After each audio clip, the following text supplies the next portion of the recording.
안녕하세요. 책을 읽어드립니다. 오늘은 마음의 기적을 준비했습니다. 내 몸을 살리고 내 삶을 바꾸는 자기 창조의 법칙. 디펙 초프라 지음 도솔 옮김. 심신의학의 최고 권위자 디펙 초프라 박사가 전하는 마음으로 완전한 건강과 창조에 이르는 길. 6개의 장으로 이루어져 있습니다. 1장, 마음이 병을 만든다. 2장, 마음이 정신을 병들게 한다. 3장, 마음이 병을 고친다. 4장, 마음 몸의 놀라운 진실. 5장, 영원히 완전한 건강을 누려라. 6장, 무한한 창조로 가는 길. 이 중에서 오늘은 우리 모두가 영원히 완전한 건강을 누렸으면 하는 바람에서 제5장 영원히 완전한 건강을 누려라 부분을 읽어 보겠습니다.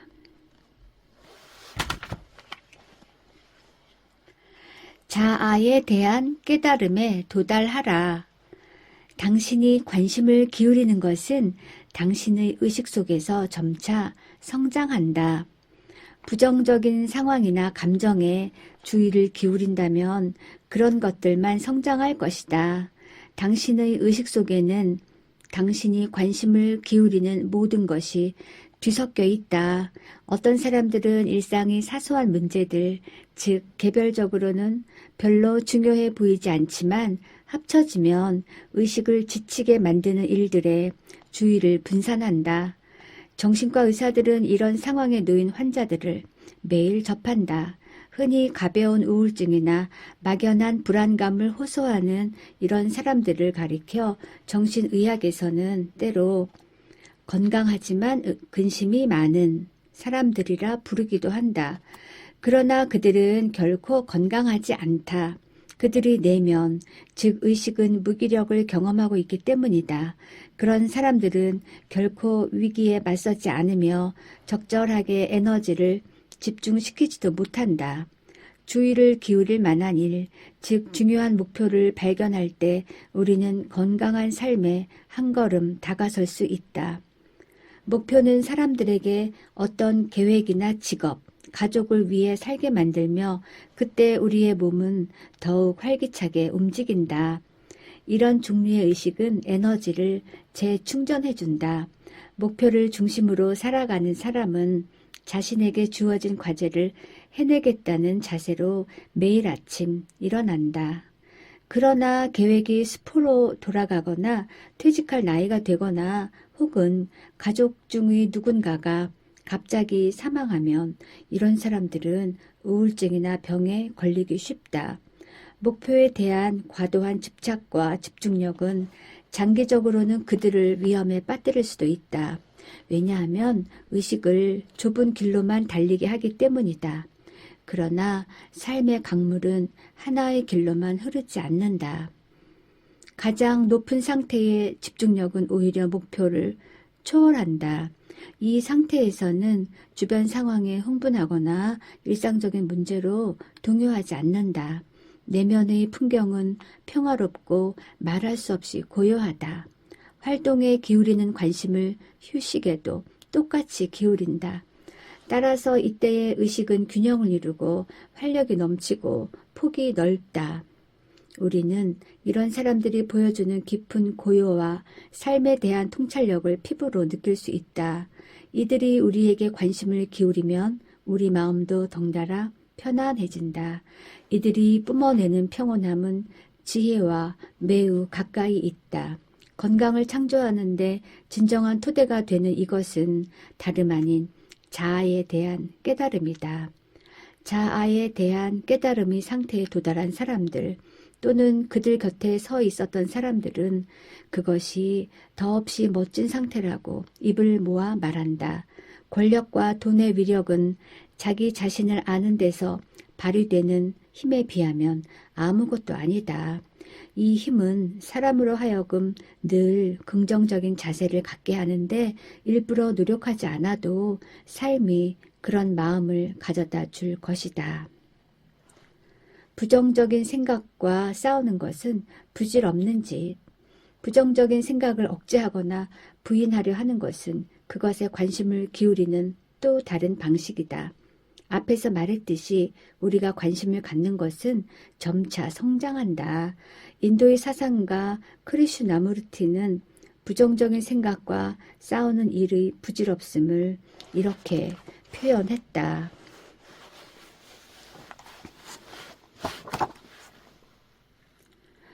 영리해지려고 자신의 어리석음을 포장하는 일은 소용없는 짓이다. 먼저 내가 우매하고 어리석다는 것을 깨달아야 한다. 나의 어리석음을 알 때 어리석음으로부터 자유로워진다. 입으로만 나는 바보다 라고 말하지 말고 진심으로 그래 난 바보야 라고 인정해야 한다. 그러면 그대는 이미 주의 깊은 사람이 되며 더 이상 바보가 아니다. 그러나 만일 자신의 모습을 부정한다면 그대는 점점 더 어리석어질 것이다. 이 세상에서 최고의 지성이 되려면 매우 똑똑하고 영리하고 복잡하고 박식해져야 한다. 그러나 박식함은 지성과는 아무런 관계가 없다. 사물을 있는 그대로 보고 아무런 내면의 갈등 없이 자신의 모습을 인식하려면 극도로 순수한 지성이 필요하다. 크리슈 나무르티는 순수하고 무조건적인 관심을 기울일 때 가장 강력한 힘을 발휘할 수 있다고 말한다. 이는 오직 자아에 대해 깨달을 때만 가능하다. 소위 부드러운 감정은 삶의 근원으로부터 솟아난다. 따라서 그런 감정은 믿을 수 없을 만큼 강력하다. 내면의 의식은 활력이 넘치기 때문에 건강을 창조한다. 이렇듯 생명을 고양시키는 상태를 알고 싶다면 막 낳은 아기를 안고 있는 엄마나 즐겁게 뛰노는 어린아이들이 발산하는 찬란한 빛을 보면 된다. 관심을 가질 때 생명이 흐르게 되고 그러면 틀림없이 건강이 찾아온다. 우리가 가진 기계적인 성격은 우리를 무관심하게 만든다. 우리가 우리의 진정한 본성과 자아, 지성에 관심을 기울이지 않으면 그것들 또한 우리를 도울 수 없다. 우리가 관심을 기울이지 않는 것은 결코 성장하지 않는다. 관심이 적절한 조화를 이룰 때, 즉 흥분하지 않고 애쓰지 않은 채로 관심을 쏟을 때 자아에 대한 깨달음은 그냥 생겨난다. 그것은 뇌가 끊임없이 몸으로 건강을 전달할 수 있는 경로를 열어준다. 단순한 지성은 어떤 소란도 피우지 않으면서 몸 전체에서 자신의 영향을 느낄 수 있게 된다. 고요한 관심이 있을 때 분노, 두려움, 의심, 탐욕, 죄의식, 편협함, 불안, 우울함 등은 종이 호랑이처럼 사라진다. 하지만 그런 감정들도 사라지기 전까지는 진정한 호랑이다. 우리가 그런 감정에 관심을 기울이는 한 그것들은 계속 성장할 것이다. 우리 내면의 부정적인 것들과 싸우는 일이 부질없음을 미리 알고 있는 것이 중요하다. 그런 다음 자아에 대한 깨달음을 얻는 방법에 진지하게 몰두하면 된다. 건강을 창조하는 모든 전략은 바로 여기서 시작된다.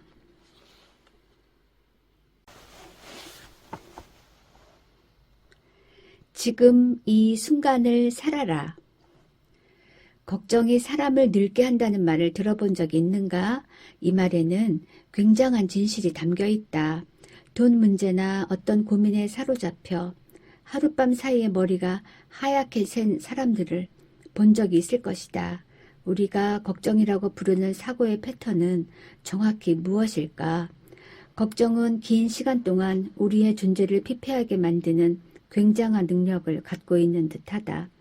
심지어 걱정이 세월을 앞당겨서 사람을 늙게 한다고 말할 수도 있을 것이다. 걱정은 특정한 생각이나 습관임이 분명하다. 걱정은 과거에 이미 일어난 일이나 미래에 일어날까봐 두려워하는 어떤 일에 대해 마음을 졸이는 것으로 현재에 대해서는 생각하지 않는다. 먼저 과거에 대해 생각해보자. 누구도 과거를 바꿀 수 있는 방법을 발견하지 못했다. 일단 어떤 일이 일어나면 그것을 바꿀 방법은 없다. 그것은 지울 수 없고 취소할 수 없도록 기록되어 있다. 시간이 더 이상 손을 쓸 수 없는 것으로 그 일을 가져갔기 때문이다. 지난날의 실수나 상처를 곱씹는 것은 쓸모없는 일이다. 그것은 해롭기까지 하다. 그런 생각이 당신의 혈압을 높이고 심장을 긴장시키는 등 온갖 종류의 해로운 것을 몸속에 풀어놓기 때문이다. 과거에 대한 걱정을 없애는 전략은 과거의 실수를 그대로 인정하고 그것으로부터 배운 다음 그것이 머무는 영원한 집, 즉 과거에 남겨두고 떠나는 것이다. 현재에 관심을 집중하려면 과거는 영원히 가버렸다는 건강한 인식이 필요하다. 그러나 걱정에 매인 사람은 이런 인식과 마주하기를 심리적으로 거부한다.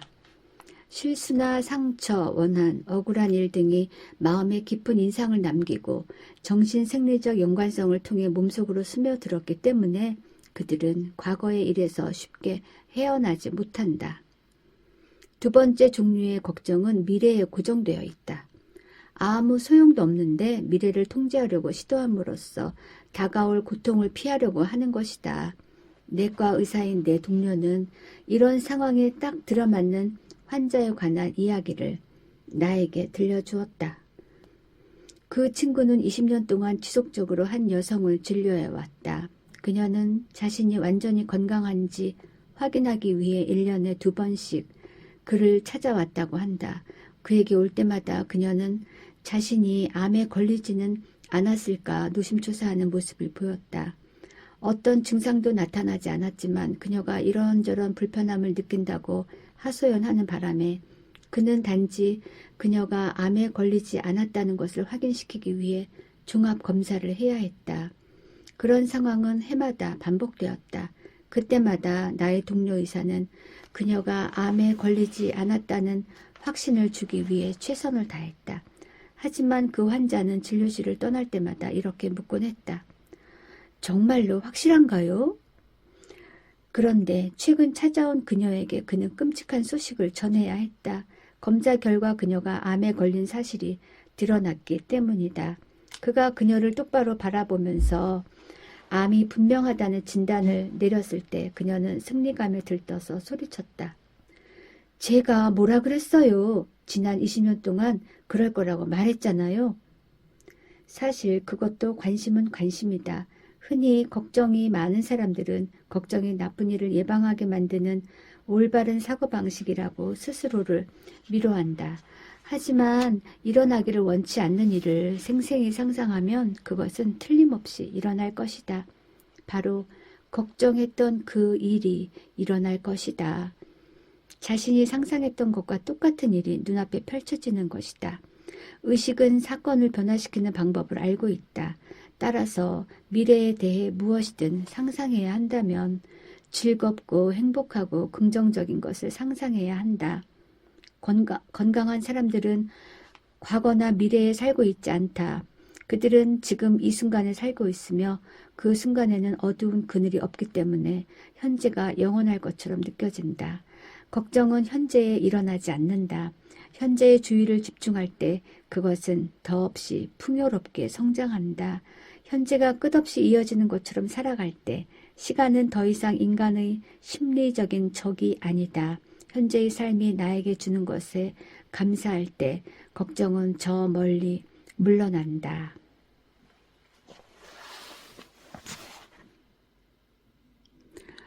의식은 사건을 변화시키는 방법을 알고 있다. 따라서 미래에 대해 무엇이든 상상해야 한다면 즐겁고 행복하고 긍정적인 것을 상상해야 한다.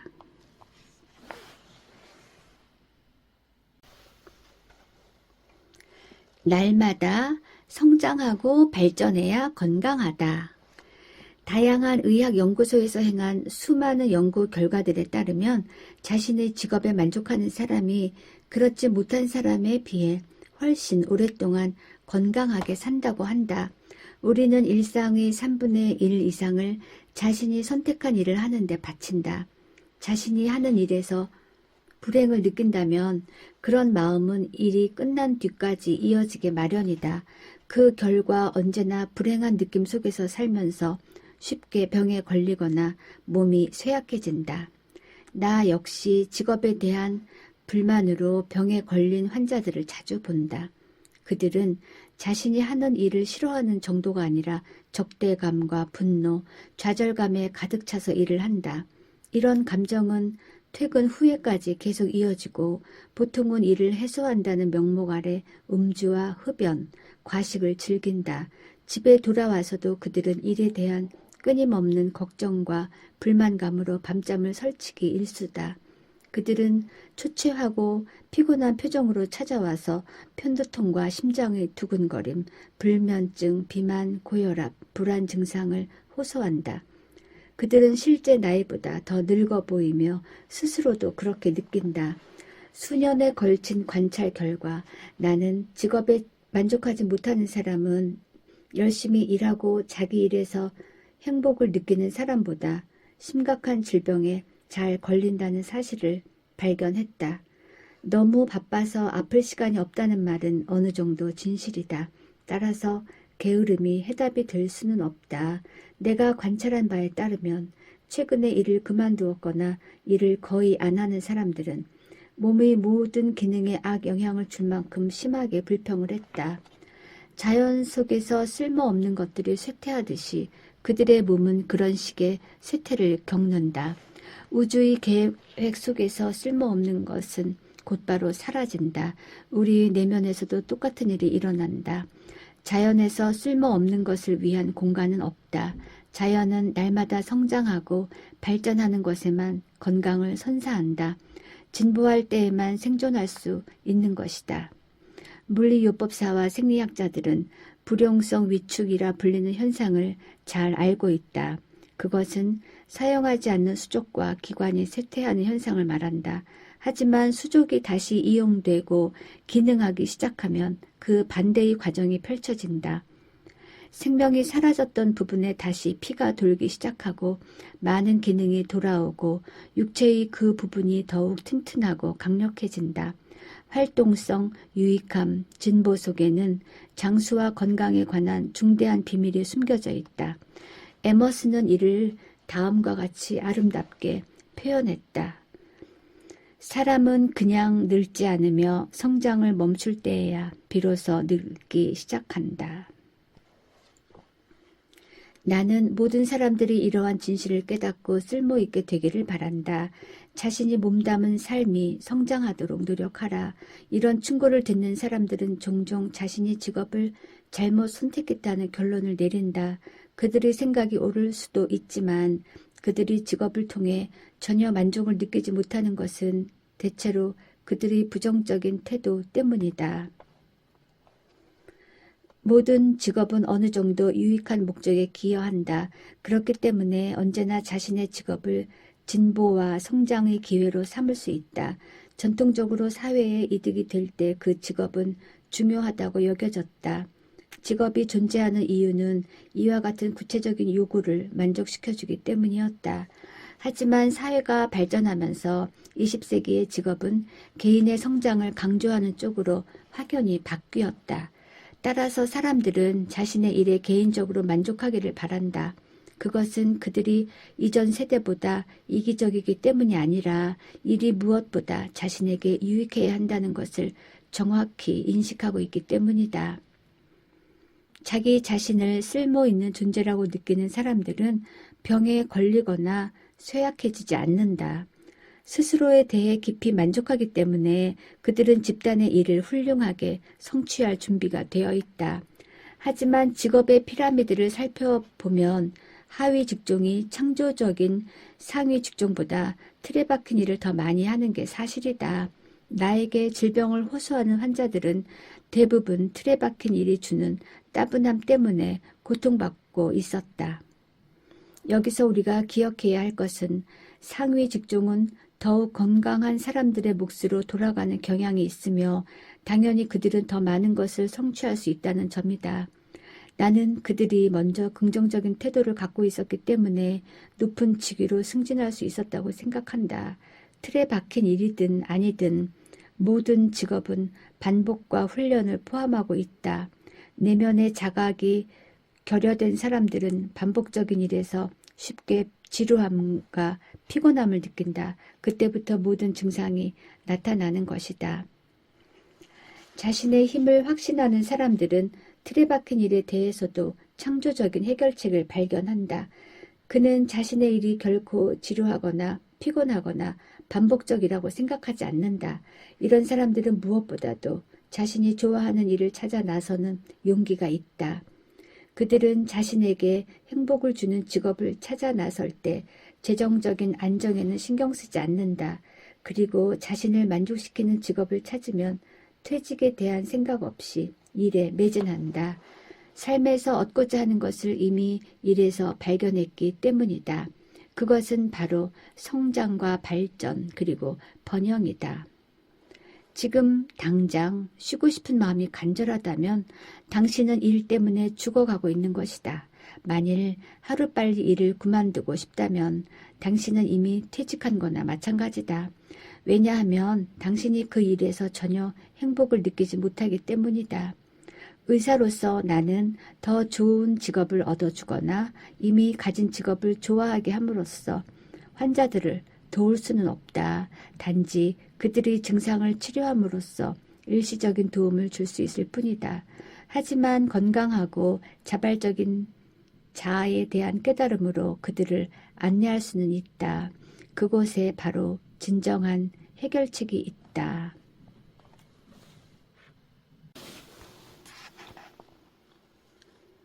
좋은 습관은 건강과 행복을 창조한다. 우리 안에서 일어나는 모든 지성의 충동은 경로를 필요로 한다.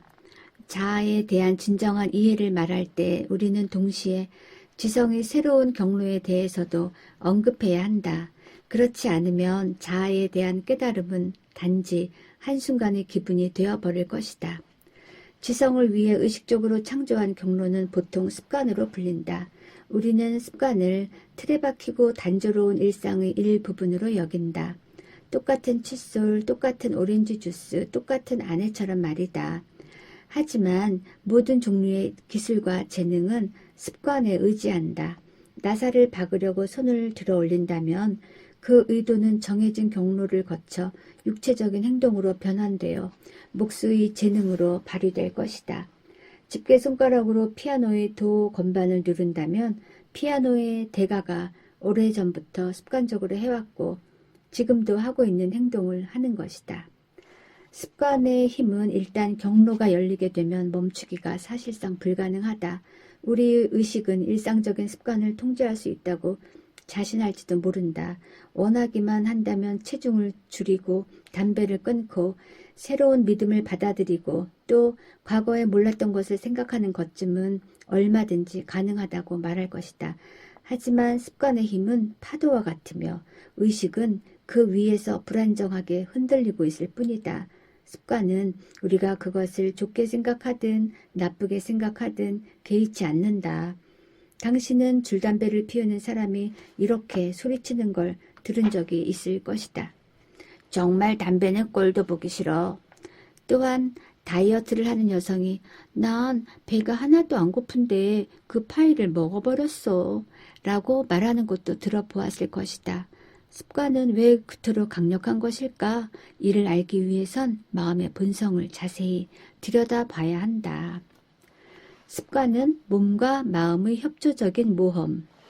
심리학자들은 보통 마음을 의식과 무의식으로 구분한다. 의식적인 마음으로는 뇌 기능의 10%밖에 설명할 수 없다. 우리가 의식적으로 통제하고 자각하는 생각들을 일반적으로 관념이라고 한다. 그런데 뇌 기능의 90%를 차지하는 무의식적인 마음은 훨씬 모호해서 제대로 이해하기가 힘들다. 다만 그것이 의식이 아니라는 것만은 분명하다. 프로이트는 그것을 이드라고 이름 붙였는데 이는 라틴어로 단순히 그것을 뜻한다. 뇌의 심리학에 대한 지식을 갖추면 무의식에 관한 많은 불가사의는 사라지는데 프로이트는 생전에 이런 지식을 전혀 이용할 수 없었다. 뇌 생리학자들은 뇌의 서로 다른 부분들이 특정한 기능을 책임지며 각 부분들이 활성화될 때 기능이 제대로 이루어지게 된다고 말한다. 우리는 이런 기능이 작은 부분만을 의식적으로 자각할 수 있을 뿐이다. 그런데 최근의 연구 결과에 따르면 한 가지 생각이 뇌의 많은 부분을 동시에 활성화시킬 수 있다고 한다. 하나의 생각은 정신의 스크린에 나타나는 하나의 이미지가 아니다. 그것은 수천 개의 점이 정확한 모양으로 배열되어 하나의 이미지를 만들어내는 신문 사진과 훨씬 비슷하다. 이렇게 생각할 때 마음의 무의식적 부분과 의식적 부분이 동떨어져 있지 않다는 것을 알게 된다. 마음에는 어떤 분리나 엄격한 구분이 없다. 우리가 마음에 대해 말하기 위해 그런 분리를 만들어내는 것뿐이다. 어느 순간 당신의 뇌 전체가 작동하고 있지만 당신의 의식과 주의는 단지 전체의 한 부분, 곧 당신의 생각, 감정, 순간적인 영감만을 표면으로 끌어올린다. 모든 습관은 몸과 마음의 협조적인 모험이다. 일반적으로 말해서 마음이 모험을 이끌고 몸은 조용한 협조자로 따라간다. 예컨대 습관이 테니스 라켓을 휘두르거나 바이올린을 연주하는 것처럼 잘 조절된 것일 때 협동은 매우 잘 이루어진다. 스포츠 선수나 음악가가 육체의 연마된 기술을 보여줄 수 있는 것은 그들이 자신이 하는 일을 생각할 필요가 없기 때문이다. 이처럼 당사자의 아주 작은 의도는 몸과 마음에 믿을 수 없을 만큼 조화로운 반응으로 전환된다. 그는 습관의 힘 덕분에 몸과 마음의 조화를 최고로 이용하는 것이다. 하지만 습관의 기계적인 성격은 질병을 만들어낼 수도 있다. 만일 마음이 만족을 얻고 싶어 하지만 이를 위해 자동으로 만들어져 있는 경로가 흡연과 음주, 과식이라면 습관의 힘은 우리의 몸을 질병으로 데려갈 것이다. 몸과 마음의 관계는 풍선과 같다. 풍선의 한쪽을 누르면 다른 쪽이 불룩 튀어나온다. 나쁜 습관을 가지면 몸은 최대한 마음의 욕망을 받아들여 혈압을 상승시키고 스트레스 호르몬을 분비시켜 부적절한 긴장을 일으키며 심장 박동을 증가시킨다. 이렇게 되면 스트레스를 받은 몸의 부분들이 부풀어 옳은 상태에 맞춰지면서 유연성을 발휘할 여지가 없어진다. 그리하여 늘 만성적인 고혈압, 호르몬 체계의 교란, 긴장된 심장 상태를 보이게 된다. 당신이 건강을 원한다면 습관을 통해 무의식적인 마음의 길을 열어주어야 한다. 내 경험에 비춰볼 때 새로운 습관에 대한 모든 접근법은 일정한 지침을 따라야 한다. 즉, 습관은 장기간 힘들이지 않고 습득해야 하며 긍정적인 생각의 인도를 받아야 하고 의식적으로 반복해야 한다. 언제나 편안한 마음을 유지해야 하며 나쁜 습관을 없애기 위해 억지로 새로운 습관을 가지려고 해서는 안 된다. 이런 식으로 새로운 습관을 얻게 될 때 전체적인 몸과 마음이 자동으로 건강과 행복을 창조할 수 있는 조건이 마련된다. 다시 한번 매슬로가 건강하고 창조적인 사람들에 대해 한 말을 상기해보자. 이런 사람들은 보통 자신에게 좋은 것을 원하고 즐긴다. 이들의 자발적인 반응은 마치 미리 생각이라도 해 놓은 듯이 탁월하고 효율적이고 올바르다. 그저 듣기 좋은 말처럼 느껴지겠지만 사실은 습관에도 똑같이 적용되는 진실이다. 우리에게 필요한 것은 단지 무의식적인 마음이 일정한 틀에서 벗어날 수 있다는 사실을 자각하는 것이다. 그런 다음에 간단히 그것을 바꾸면 된다. 평생 불행하다고 생각했던 사람들은 변화의 원천이 오로지 자신 안에 있다는 것을 깨달아야 행복해질 수 있다. 모든 질병과 치료에 대한 책임은 우리에게 있다. 잠자고 있는 마음의 힘과 접촉해서 활력을 주는 것은 오로지 우리의 주의, 즉 자각이다. 당신은 장미를 살 때 뾰족한 가시도 함께 사게 된다. 당신이 장미에 주목한다면 아름다운 경험을 하겠지만 가시에 주목한다면 고통스러운 경험을 하게 될 것이다. 뉴 스타트, 신의 자연 치료법. 좋은 습관이 건강에 도움이 된다는 것은 아무리 강조해도 지나치지 않다. 캘리포니아 주의 바이마르 연구소에서 일할 때 우연히 뉴 스타트, 신의 자연 치료법이라고 쓰인 전단을 보게 되었다. 알고 보니 뉴 스타트는 다음의 첫 글자를 따서 만든 건강을 위한 메시지였다. 뉴트리션, 영양, 엑서사이즈, 운동, 워터, 물, 선샤인, 햇빛, 템퍼런스, 절제, 에어, 공기, 레스트, 휴식. Trust in God and controls of one's thought process. 신에 대한 믿음과 자신의 생각에 대한 통제. 깨끗한 공기와 물, 영양이 풍부한 음식, 적당한 활동, 햇볕을 즐기며 걷는 산책, 충분한 수면 등이 바로 자연스러운 삶을 이루는 요소들이다. 그런데 여기서도 중요한 것은 습관이다. 이 모든 것을 습관으로 만든다면 질병에 맞서는 강력한 예방책을 갖게 될 것이다. 어쩌다 가끔 이루어지는 좋은 행위는 습관이라고 할 수 없다. 창조적 지성, 즉 몸과 마음의 관계가 자동으로 작동하도록 하는 것이 중요하다. 의식적으로 노력해서 건강에 좋은 것을 생각해야 한다면 그건 이미 당신의 몸이 그에 익숙하지 않다는 것을 증명하는 것이다. 따라서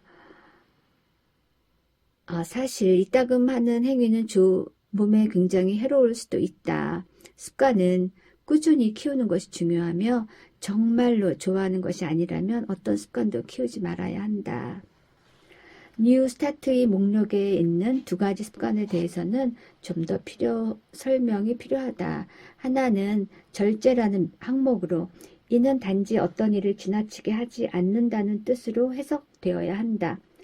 절제는 매우 중요한 태도인데 그것은 도덕적인 이유에서가 아니라 인간의 몸이 한계 안에서 작동하기 때문이다. 적절한 식사와 휴식, 적절한 일과 운동을 한다는 것은 이런 한계를 존중한다는 뜻이다. 습관은 무의식적인 마음을 통해 거대한 조직력으로 가는 길을 열어줄 것이다. 하지만 몸과 마음의 관계가 부드럽게 이어질 때에만 그렇게 될 수 있다.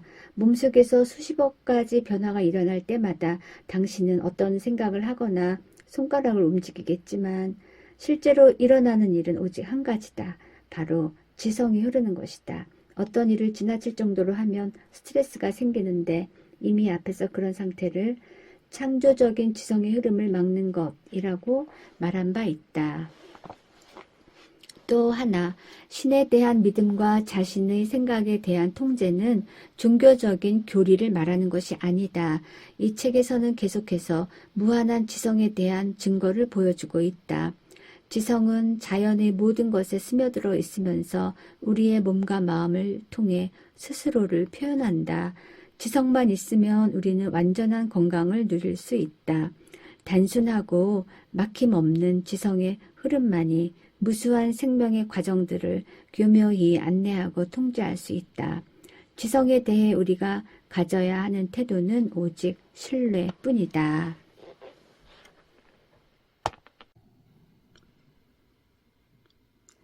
날마다 음식, 날마다 감사. 생명은 욕망에서 시작된다. 사랑과 욕망이라 불리는 지성의 충동은 부모를 통해 태아라는 미량의 유전 물질의 융합으로 전환된다. 다시 말해 우리는 사랑과 욕망으로 잉태되며 유전 물질로서 삶을 시작한다. 유전 물질을 포함한 DNA는 아무리 작더라도 그 안에 우리 운명의 전체적인 청사진을 품고 있다. DNA의 원재료는 핵산이라는 복잡한 화학물질과 당분이다. 부모들은 사랑과 욕망을 통해 자신들이 만든 최초의 세포에 완전한 지성을 전해주며 핵산은 DNA를 만들면서 그것을 복잡한 암호로 기록한다. 우리는 사랑과 욕망, 지성의 총합에 의해서 양육되고 이 모든 것은 보통 음식으로 불리는 하나의 원재료와 결합된다. 음식이 변화하면서 그것의 의식이 담긴 것이 바로 우리다. 우리 몸의 모든 세포에 스며들어 있는 지성은 그 음식에 의해 움직이기 시작한다. 이 과정에서 극적인 일은 일어나지 않는다. 음식에 있는 영양소의 화학 성분은 우리의 세포로 들어가기 위해 간단히 변화된다. 음식을 이루는 물질은 우리의 모든 부분이 된다. 눈과 머리카락, 뇌와 내장이 된다. 이것이 바로 창조다. 우리가 음식을 먹고 소화시키는 특별한 창조 행위를 통해 우주의 무한한 지성이 활동하는 것이다. 자연은 에너지 덩어리의 대폭발을 통해 스스로를 창조함으로써 우주를 만들어 나가기 시작했으며 이것은 상상을 초월하는 거대한 운하수와 성운들로 이어졌다. 하지만 진정으로 복잡한 것을 창조할 만큼 진화했을 때 자연은 먹는 법을 배웠다. 예를 들어 내가 한 잔의 오렌지 주스를 마신다면 수백억의 세포로 이루어진 내 몸의 세포 하나하나가 그 주스에 들어있는 모든 포도당 분자와 만나게 된다. 내 몸의 모든 세포는 오렌지 주스로부터 필요한 몫을 받고 단순한 요구를 통해 주스를 자기 자신으로 전환시킨다.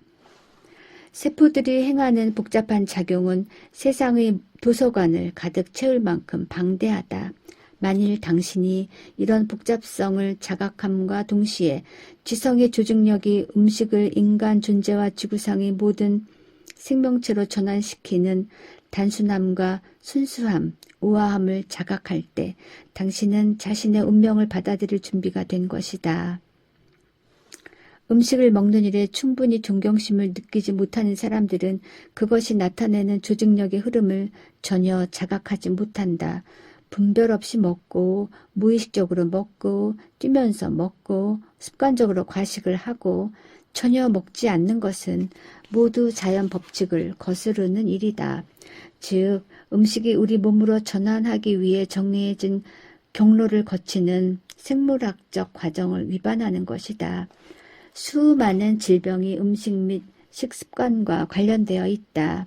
대장암처럼 치사율이 매우 높은 암을 포함해 위암의 90% 이상이 음식 및 식습관과 직접적인 관련이 있는 것으로 추정된다.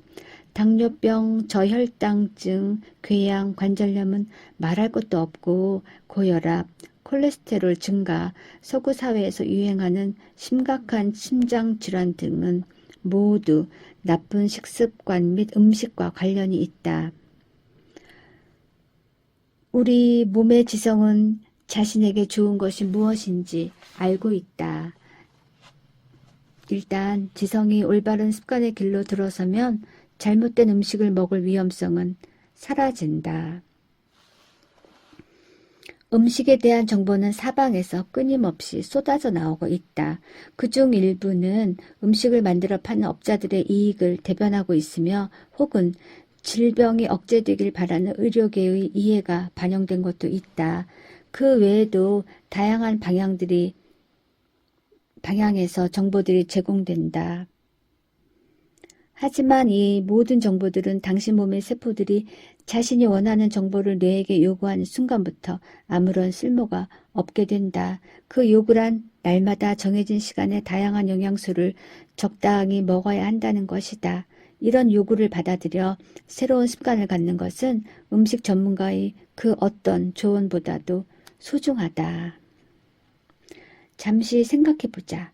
우리가 비타민, 무기질, 단백질, 그리고 또 다른 음식에 집착하는 것이 정말 합리적일까? 우리가 알고 있는 영양소에 대한 온갖 정보들은 건강을 유지하는데 별 도움이 안 되는 듯하다. 영양에 대한 대부분의 정보는 동물 실험을 통해서 이어진다. 동물 실험이란 질병을 일으킬 때까지 동물들에게 다양한 영양소를 주지 않는 것이다. 한편 영양소 결핍으로 인해 병에 걸린 사람들을 관찰하여 얻은 정보들도 있다. 지금까지 알려진 정보들은 비정상적인 생리 상태에 대한 연구에 크게 의지하고 있다. 하지만 몸의 모든 세포들이 자신의 성장에 필요한 음식을 선택하는 뛰어난 능력을 갖고 있다는 사실 또한 잘 알려져 있다. 전 근대 사회의 사람들은 비타민C를 충분히 섭취하여 괴혈병을 피할 수 있었다. 그들은 비타민C가 무엇인지 전혀 몰랐고 매일 아침 오렌지 주스를 마시지도 않았는데도 말이다. 자연은 우리를 조류나 파충류, 다른 포유류보다 나쁘게 만들지 않았다. 오랫동안 몇 가지 나쁜 습관에 물들어서 우리의 타고난 지성이 흐려진 것은 사실이지만 지성은 지워질 수 없는 것이다. 어떤 음식을 먹어야 하는지, 무엇이 맛이 좋은지, 무엇이 몸에 좋고 나쁜지 떠들어대는 주변의 소음에 귀 기울이느라 올바른 음식에 대한 우리의 본능은 상당히 무뎌졌다. 대부분의 사람들이 완전한 건강을 원하지만 내면의 지성을 활성화시키는 방법에 대해서는 전혀 알지 못하고 있다. 나는 여기서 음식과 관련된 약간의 지침을 제시하고자 한다. 이것은 전적으로 내 의견일 뿐 의학계의 공식적인 권장사항은 아니다. 하지만 나와 의견을 같이 하는 의사들도 있다. 이 지침들의 공통점은 우리의 몸과 마음이 지성의 흐름 속에서 하나가 되기를 끊임없이 촉구하고 있다는 것이다. 건강의 여러 측면에서 이런 흐름이 만들어진다면 당신은 오직 자신의 삶을 즐기기만 하면 된다. 1. 음식을 먹는 일에 주의를 집중하라. 2. 먹기 전에 잠시 동작을 멈추고 조용히 앉아있거나 신의 은총에 대해 말하라. 그러면 깨어있는 마음으로 조용히 식사를 시작할 수 있을 것이다. 3. 배가 고플 때 먹고 배가 고프지 않으면 먹지 말라. 4. 음식이 불편하다면 음식을 먹기 위해 자리에 앉지 말라. 기분이 나아질 때까지 아무것도 먹지 않는 편이 몸에 좋다. 5. 시간을 충분히 갖고 음식을 먹어라. 천천히 잘 씹어라. 6. 함께 음식을 먹는 사람들에게 감사하고 음식을 만든 사람을 칭찬하라. 7.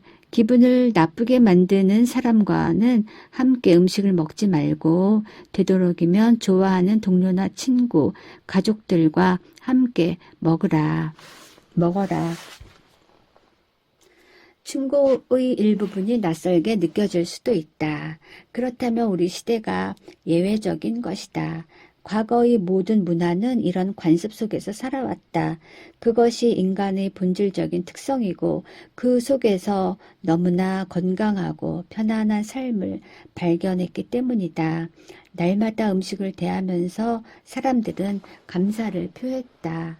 그리고 이런 태도는 깊은 사색을 통해 숭배하는 마음으로 이어졌다.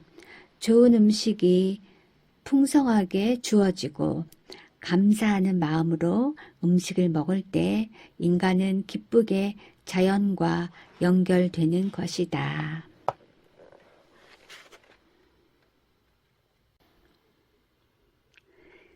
자연의 리듬에 따라 활동과 휴식하라. 자연은 활동과 휴식의 순환 속에서 기능한다. 우리는 맥박이 고동치는 우주에 살고 있고 그 맥박은 존재의 모든 차원에 반영된다. 빛이 가진 파동, 별들의 엄청나게 긴 삶의 주기, 바다의 밀물과 썰물, 살아있는 것들의 호흡은 모두 활동과 휴식이 교대로 일어나는 현상의 변형된 모습이다. 고대 인도의 베다 문헌에서는 삼라만상은 대우주이고 인간은 소우주라고 했다.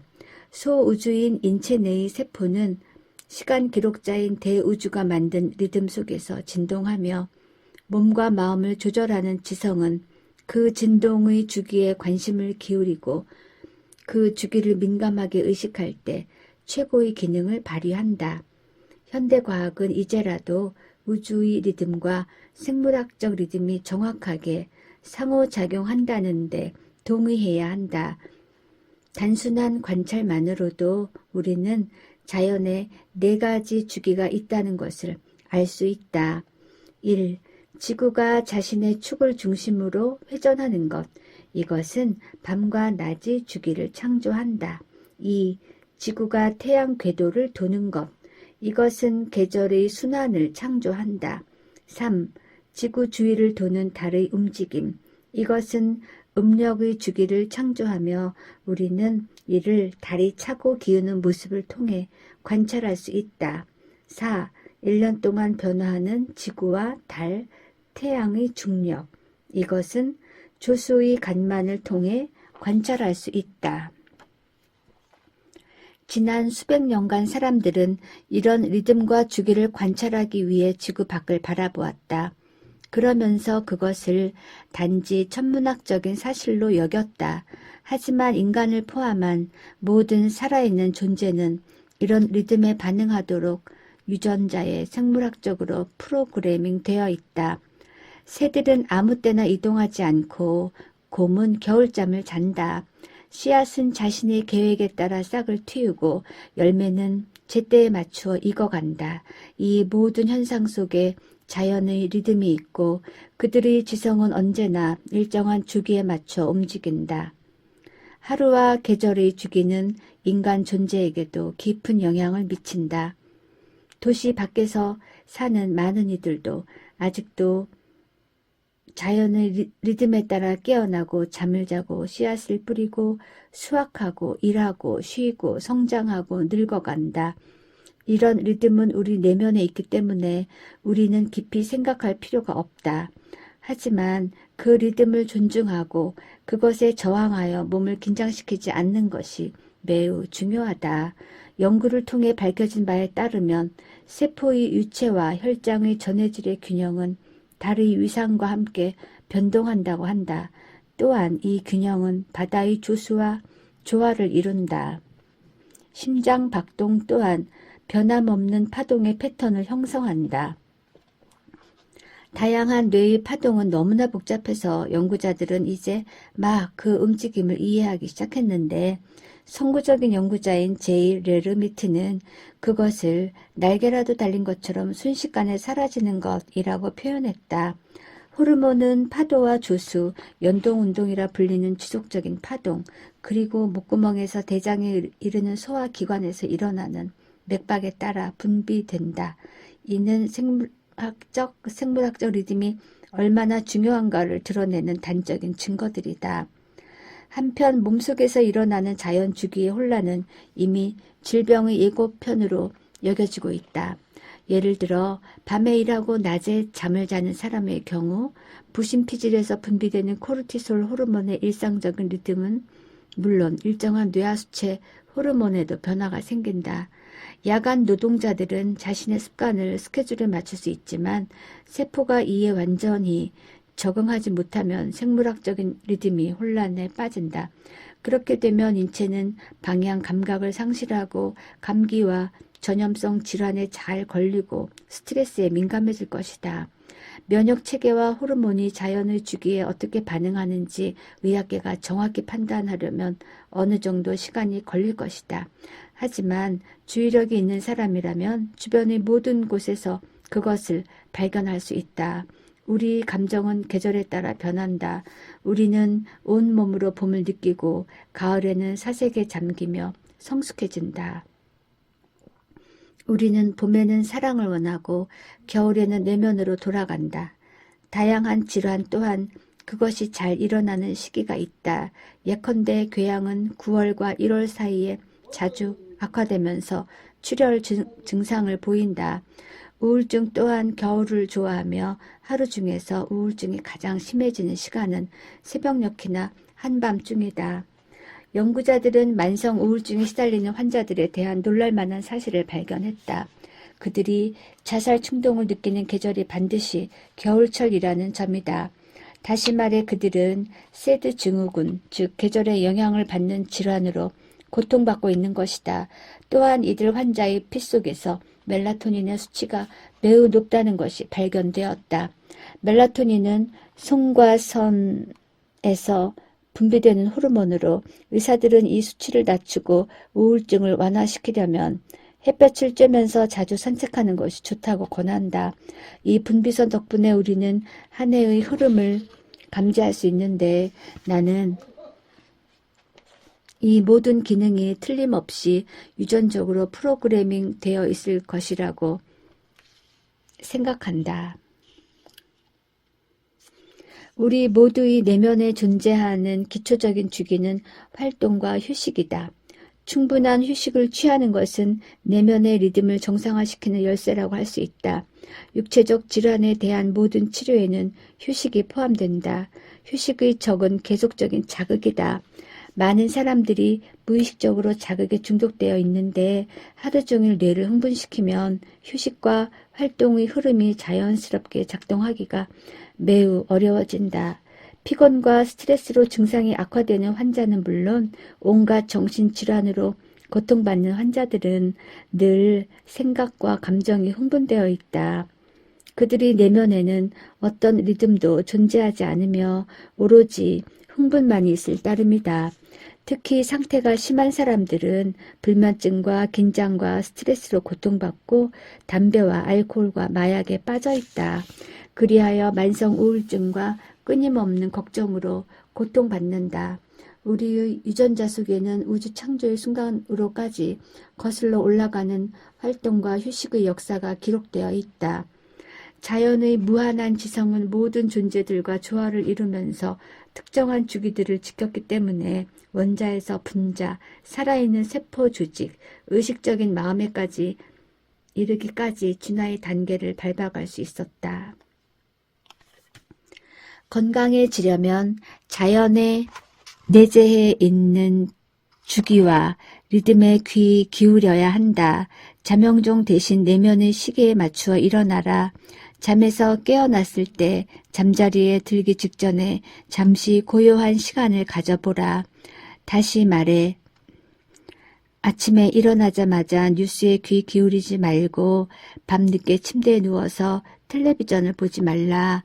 창문이 있고 조용한 곳에서 일하라. 식사를 마친 뒤에는 고요하고 편안한 시간을 가져보라. 해가 질 무렵에 그날의 마지막 식사를 하라. 적어도 잠자리에 들기 3시간 전에는 아무것도 먹지 말라. 자동차를 운전할 때에는 습관적으로 라디오를 틀지 말고 조용한 가운데 운전하라. 우주가 진정한 시간 기록자라는 걸 상기하기 위해 날마다 적어도 몇 분 동안 햇빛을 받으며 산책하라.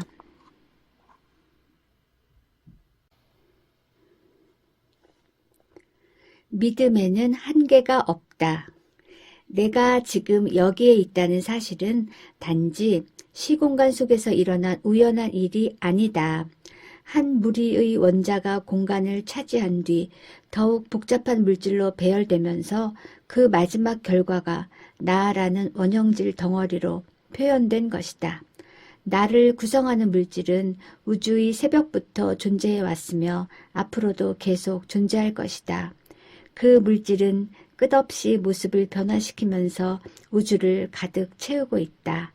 그것이 내 안에 머무는 것과 별들 사이에 먼지로 머무는 것 사이에는 근본적으로 아무런 차이도 없다. 이 겉모습의 세계는 오랫동안 지속될 만큼 확고하지 않다. 이것이 바로 인도 철학에서 마야라고 불리는 것이다. 마야는 존재하지 않는 것, 즉 환상을 뜻한다. 고정된 모습은 환상이며 우리에겐 변화가 있을 뿐이다. 그런데 우리의 감각은 변화를 좋아하지 않아서 세상을 중단시키는 일에 몰두한다. 우리의 감각이 변화의 한 부분을 골라서 일정한 상태에 가두면 우리는 그것을 고정된 실제로 인식한다. 하지만 이렇게 갇힌 상태는 기껏해야 중간역일 뿐이다. 우주의 진동은 한순간도 멈추지 않는다. 시인 키츠는 그런 변화를 기쁘게 받아들이면서 이렇게 썼다. 지구의 시는 결코 멈추지 않는다. 지구의 시는 결코 죽지 않는다. 세계를 고정된 것으로 인식하는 한 우리는 멈춰진 실제에서 살게 된다. 지성의 흐름은 중간역에서 멈춘다. 그것이 다시 흐를 때 실제 또한 변화하기 시작한다. 우리는 거대한 변화의 시대에 살고 있다. 수백 년 동안 자연을 설명하고 분석하고 신비를 벗긴 끝에 과학은 다시 그 흐름에 참여할 준비를 하고 있다. 노벨상 수상자인 일리아 프리고진의 말을 빌린다면 과학은 이제 자연을 존중할 만큼 충분히 성숙해졌다.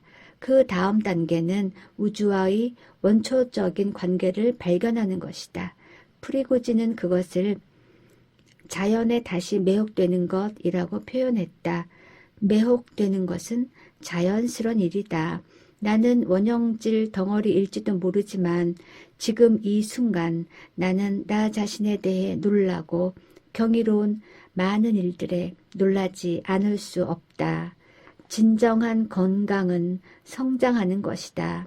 당신의 시각이 순수하지 않고 경이롭지 않다면 무엇보다 끝없이 변하지 않는다면 당신은 결코 성장할 수 없다. 어떤 것도 고정되어 있지 않으며 삶의 모든 것은 모험에 열려 있다. 탈무드에는 신이 그렇게 되기를 바라노라 라는 말로 우주를 창조했다는 놀라운 이야기가 나온다. 생명이 스스로 모습을 갖추도록 놓아두는 것은 신다운 행동이다. 아이들은 천성적으로 지루해하거나 냉소적이거나 우울해하지 않는다. 이런 태도를 갖게 되면 마침내 어른이 되었다는 것을 깨닫게 될 것이다.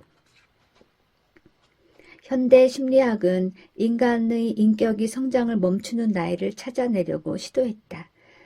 하지만 지금까지 어떤 한계도 제시되지 않았다.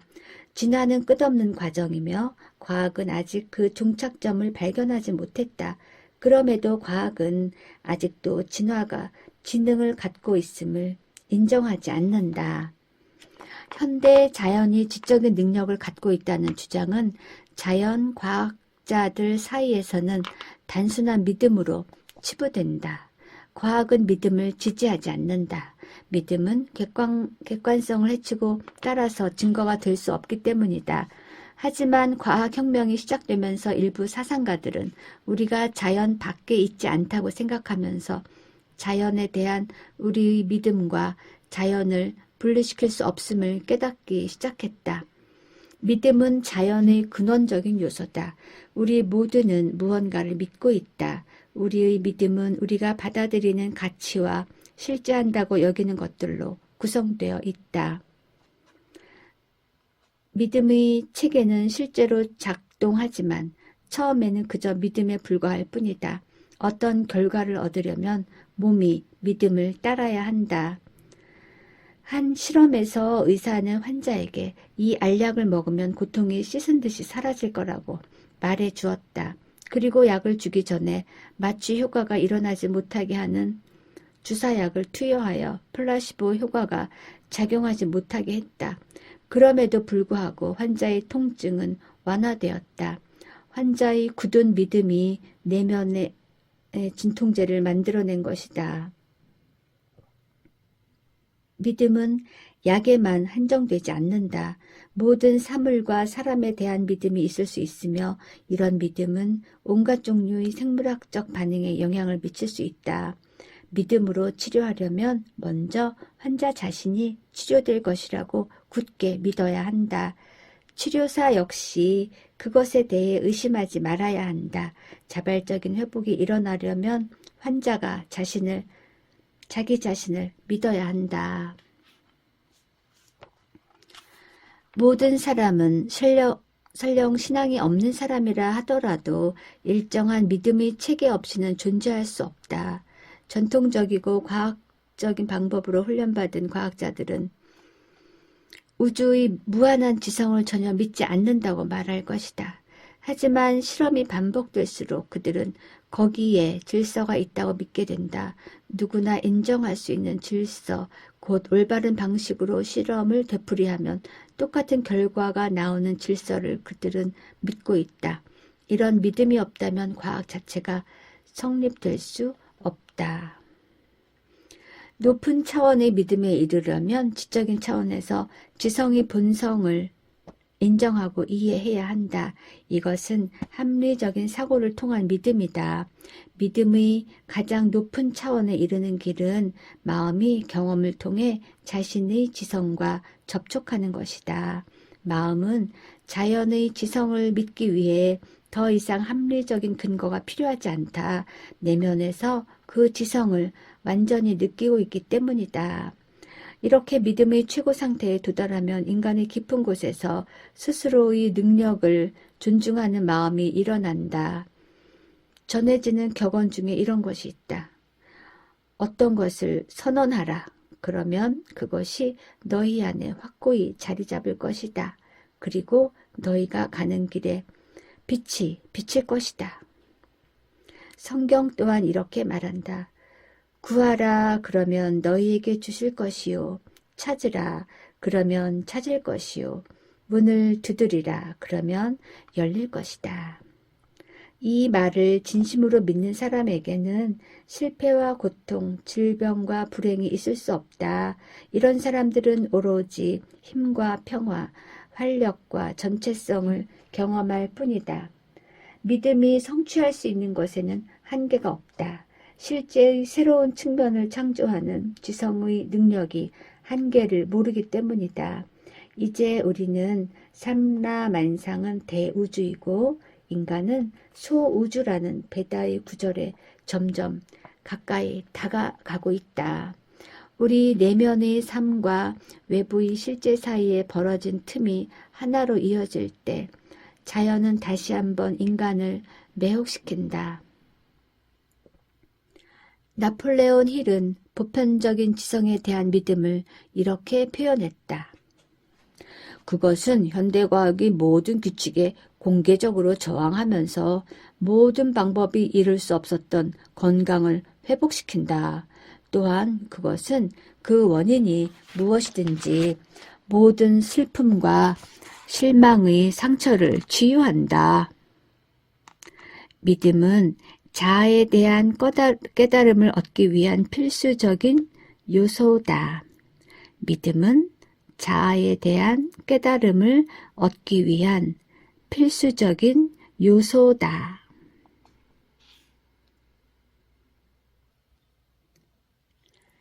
사랑이 넘치면 건강하고 행복하다.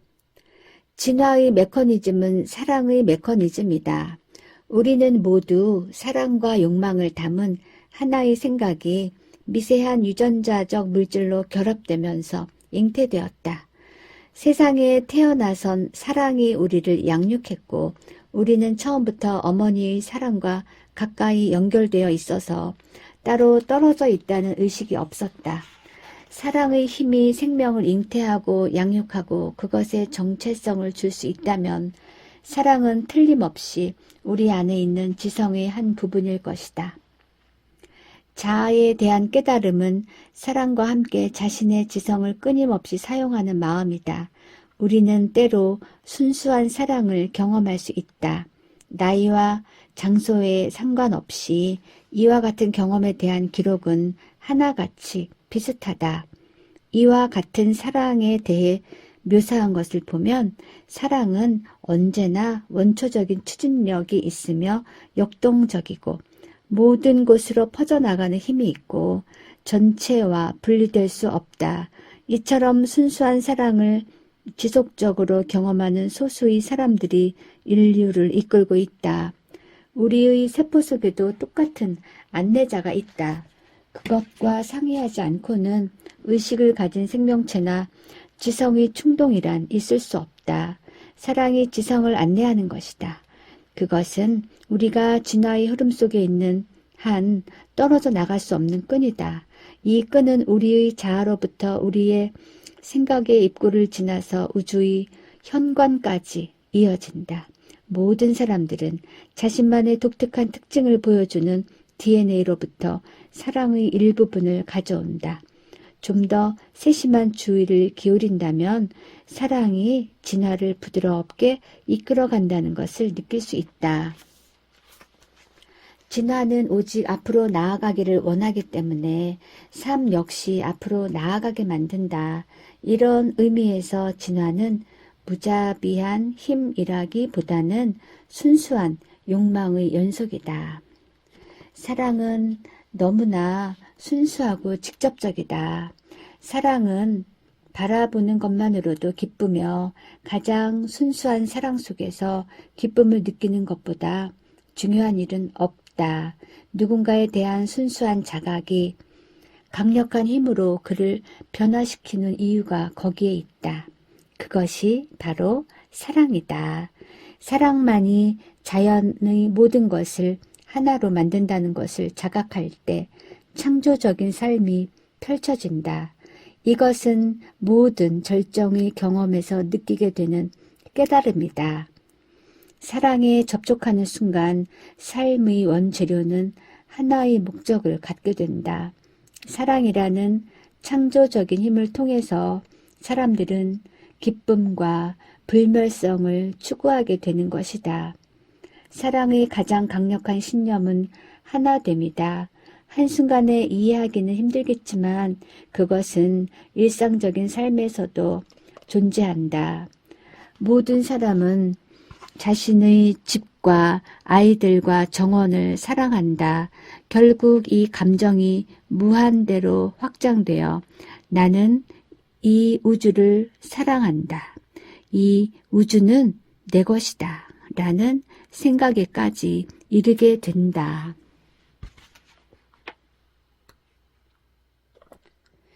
자신이 전체 우주의 일부분이라고 생각하는 것만으로 무엇이 달라질 수 있을까? 이것은 단지 하나의 생각에 불과하기 때문에 그대로 믿기 힘들다. 하지만 깨달음은 하나의 생각 이상이다. 그것은 자각하는 순간 실제가 변화된다는 것을 보여준다. 우리의 자각이 실제와 접촉할 때 새로운 어떤 것이 깨어난다. 자연과 우리의 내면에서 서로 연결된 질서를 발견하게 되는 것은 우연이 아니다. 과학은 자신의 믿음 체계를 통해서 그것을 자각할 수 있음을 증명하고 있다. 메를로 퐁티가 말한 것처럼 우리는 진리 안에 있으므로 그 밖으로 나갈 수 없다.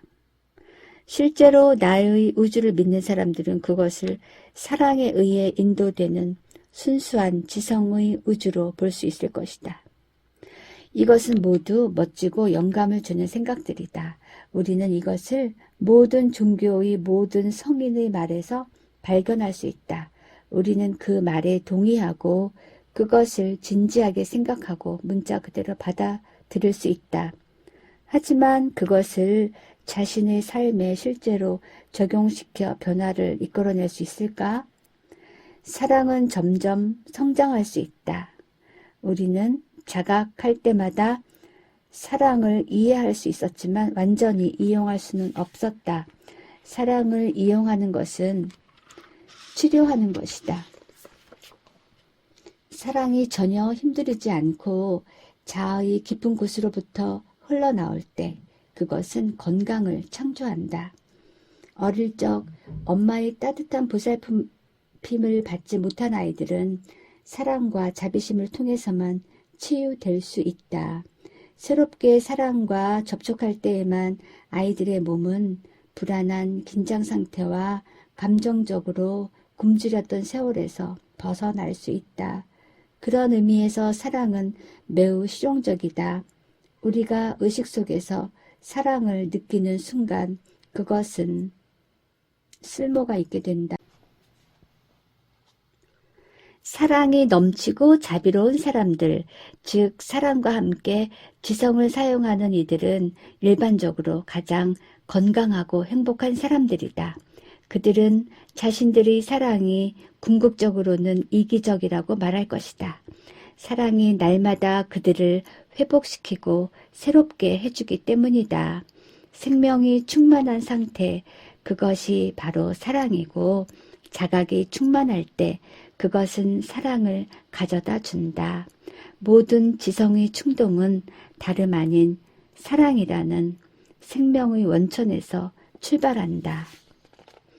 우리는 자신의 삶을 더욱 높은 차원에서 자각할 수 있으며 그런 다음에 사랑의 단순함을 이해하게 될 것이다. 사랑이 하나의 생각이나 희망, 감상일 수는 없다. 그것은 우리의 일부이자 생명의 호흡이 될 것이다. 사랑의 원천으로 다가가는 것은 쉬운 일이다. 우리의 의식이 자연스럽게 그것을 원하기 때문이다. 자, 오늘은 디펙 초프라의 마음의 기적 중에서 제5장 읽어보았습니다. 모두 영원히 완전한 건강을 누리기를 바라는 마음에서 읽어보았습니다. 감사합니다.